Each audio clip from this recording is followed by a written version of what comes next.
Gaziantep'teki bütün öğrencilere, başarılı öğrencilere soru bankası dağıtmayla ilgili bir projemiz vardı. Belediye başkanımıza teşekkür ediyoruz. Şahin Bey'deki bütün ihtiyaç olan kitapları kendileri temin ettiler. Aynısını Şehit Kamil'de, Şehit Kamil Büyükşehir'de diğer 7 ilçeyi temin etti. Hepsi geldiler. Bugün 10.000 kitabı Milli Eğitim'e teslim ediyoruz. Belediye başkanımızın da söylediği gibi bu aynı zamanda evlerde ders çalışırken de bir fırsat oldu. Çocuklarımızdan, gençlerimizden olabildiğince istifade etmelerini arzu ediyoruz. Emeği geçen, başta milli eğitim personelleri olmak üzere bunun maddi manevi külfetini karşılayan Mehmet Hamazoğlu Başkanımız ve ekibine teşekkür ediyoruz. Öğrencilerimizin daha başarılı olması için onlara Sayın Valimizin, Milli Eğitim Müdürümüzün, İlçe Milli Eğitim Müdürümüzün de koordinesinde deneme sınavları yapıyoruz. Ve deneme sınavları sonucunda öğrencilerimizin daha da başarısını artırmak amacıyla 10.000 set, 60.000 kitabı, soru bankasını öğrencilerimize dağıtıyoruz. Bunun içerisinde fen ve teknoloji var, matematik kitabımız var, Türkçe ve İngilizce kitaplarımız, inkılap tarihi ve din kültürü soru bankalarımız mevcut. Sınavda en çok çıkan konu başlıkları.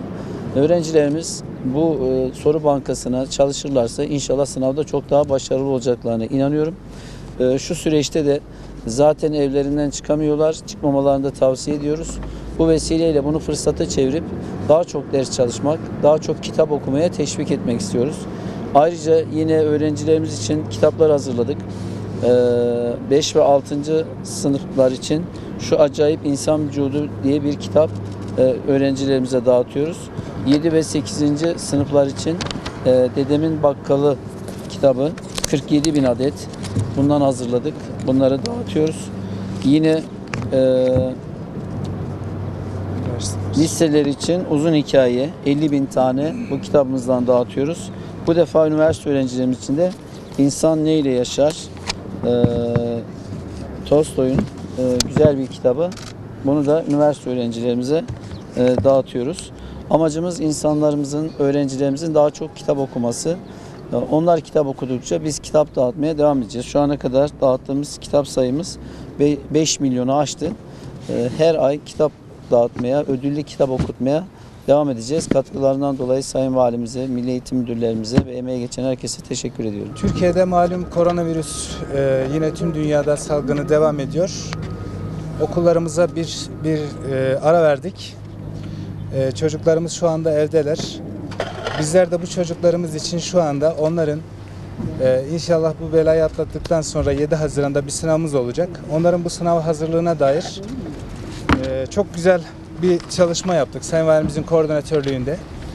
Sayın Belediye Başkanımızın temin ettiği, bizlerin belirlemiş olduğu çok saygın bir yayın evinin 6 tane kitaptan oluşan soru bankası temin ettik. Bunları sizlere inşallah evlerinize ulaştıracağız.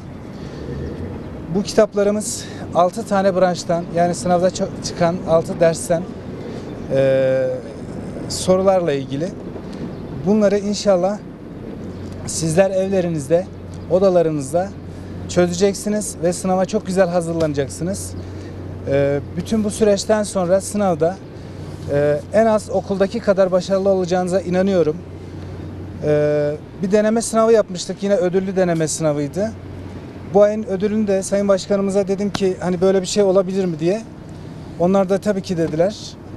Ve ilk 10.000'e sınava giren bütün 8. sınıflardan ilk 10.000'e her çocuk için 6 dersten toplamda 6 ders, 6 kitap hediye etmiş olacağız. Yine salgından dolayı kalabalık olmasın diye okullarımız size ulaşacaklar. Sizleri davet edecekler. Bizler tek tek bunları size teslim edeceğiz. Ne olursunuz bunları Haziran ayına kadar dört dörtlük çalışınız. Öğretmenlerimiz de sizlerle irtibatta olacaklar velilerimiz aracılığıyla.